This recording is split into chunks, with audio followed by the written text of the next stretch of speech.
Hey, what's going on? Jeff Ratcliffe here. Fantasy points per dropback is one of my favorite metrics for the quarterback position because it allows you at a glance to gauge how efficient your quarterbacks are for fantasy purposes. It's a super simple metric. We just take the fantasy points, divide it by the dropbacks, so that's the designed passing plays for that quarterback when he's on the field, and it gives you a quick glimpse at how efficient these guys are. It is definitely a fantasy secret weapon. Of course, you get it at PFF.com. And let's bring up the top 10 list. And I have to say, as we bring this up, first and foremost, there is no one stat out there that's going to give you an entire picture of a player's fantasy value. So don't just take this as the be-all, end-all. And I'm looking at you, Ryan Fitzpatrick. We see him up at the top of the list. Hey, he wasn't on the field for the entire season. Certainly, it was a limited sample size. And this does not mean we run out and draft him as a late-round guy this year. We don't even know how long, if he's even going to have that job, and if he does, how long he has it for. But at the top of the list, Lamar Jackson, 0.83 fantasy points per dropback. That is obviously off the charts. And now, to be fair, yet again, it's a small sample size. He doesn't take over until, week 11 on. And obviously, we know where the fantasy points are coming from with Lamar last year. It was certainly with his legs. Led all quarterbacks in rushing yards last year. Certainly the favorite to do so yet again this year. But let's be clear. Down the stretch, he averaged over 17 carries per game. If he did that this season, that would be historic rushing production out of the quarterback position. I certainly don't think we see that. Expect those numbers to go down, but still expect him to run the ball a whole heck of a lot.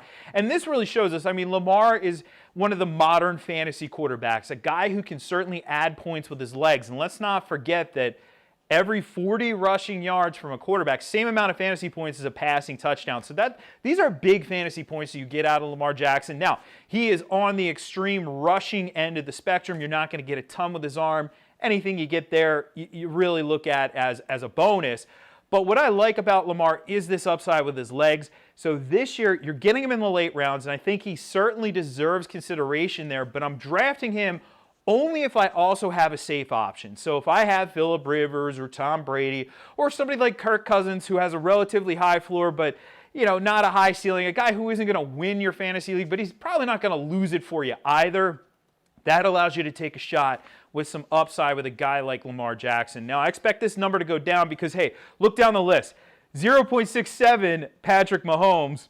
Lamar Jackson is head and shoulders above him. So Mahomes coming off a historic season, and that's where his number was. So obviously expect some regression out of Lamar Jackson. But hey, this time next year would not surprise me at all if I'm talking about Lamar Jackson on this list yet again because of his rushing production. So he certainly has top 10 upside, though he's far from a lock for that. Now, Mahomes, he has number one upside. We know that, and he's almost a lock. You can't say anybody's a lock for anything in fantasy football, but he's about as close as it comes.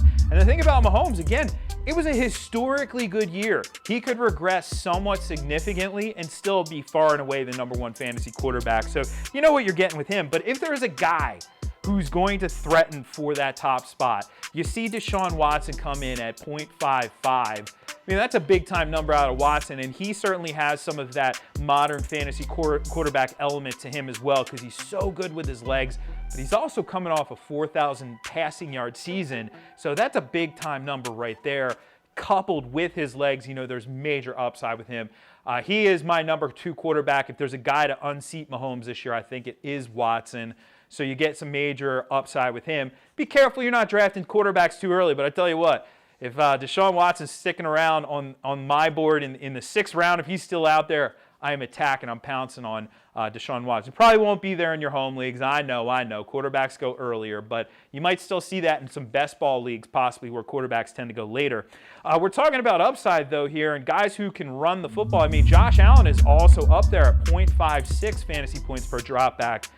Last year, there's a difference between what he did and what Lamar did in that a lot of Lamar's runs were design runs, a lot of Allen's runs were scrambles, but Allen showed he can get it done on the ground. He was one of the hottest fantasy quarterbacks down the stretch.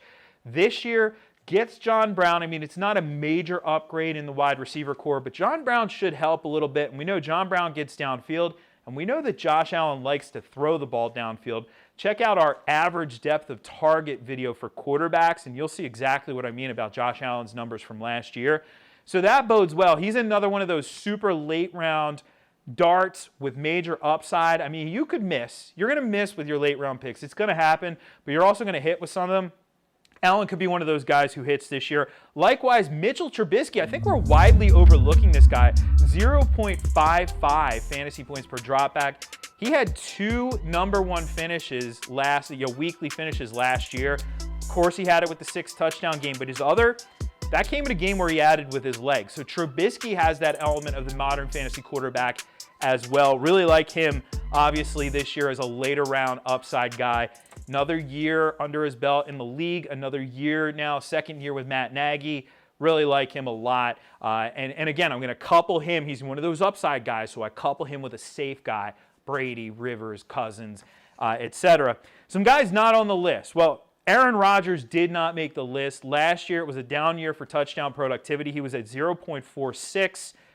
Hey, it's Aaron Rodgers. He's going to bounce back. I like this year. You know, the Packers are going to look different. By the end of that Mike McCarthy era, it was a vanilla offense. There really wasn't much doing. I mean, he had the Devontae Adams connection, and that was it. I mean, we're hearing a lot of positive things about Geronimo Allison, about Marquez Valdez-Scantling this year.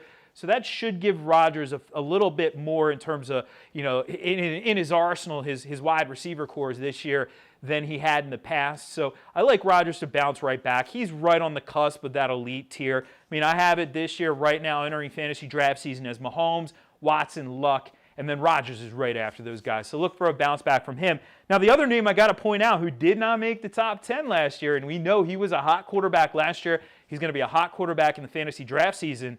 Baker Mayfield, 0.48. Now, to be fair, he didn't have Odell Beckham Jr. last year. That is going to help the cause. But I just think it's a great piece of information to say that we shouldn't be overvaluing Baker Mayfield. I have him as a top 10 guy, but not as a top 5 guy. And Browns fans, you don't need to at me on Twitter. It's not a knock on Baker. I think we just need to see a little bit more of him before we can anoint him as a borderline elite fantasy quarterback. If you want to check these numbers out, fantasy points per dropback, we have you covered. And of course, that's over at PFF.com.